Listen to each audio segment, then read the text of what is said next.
கர்த்தராகிய இயேசு கிறிஸ்துவின் நாமத்தில் அன்பின் வாழ்த்துக்கள். ஏசாயா 41 பயப்படாதே, நான் உனக்கு துணை நிற்கிறேன் என்று கர்த்தரும் இஸ்ரவேலின் பரிசுத்தருமாகிய உன் மீட்பர் உரைக்கிறார்.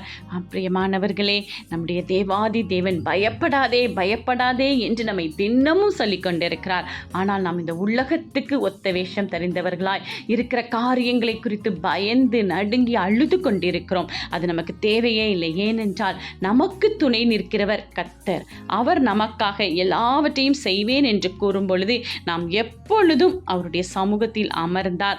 அவர் பரிசுத்தராய் இருந்து நமக்காக எல்லாவற்றையும் செய்வேன் என்று கூறுகிறார். ஏனென்றால் அவர் நம்முடைய மீட்பர், நம்மை மீட்டெடுத்தவர், நமக்காக இரத்தம் சிந்தினவர், நம்முடைய பாவங்களுக்காக மரித்து உயிர்த்தவர். நம்மோடு இருக்கும் பொழுது எந்த காரியத்திலும் அவர் நமக்கு துணையாய் இருப்பார். பரிசுத்தர் நம்மோடு இருக்கிறார், மீட்பர் நம்மோடு இருக்கிறார். ஆமென்.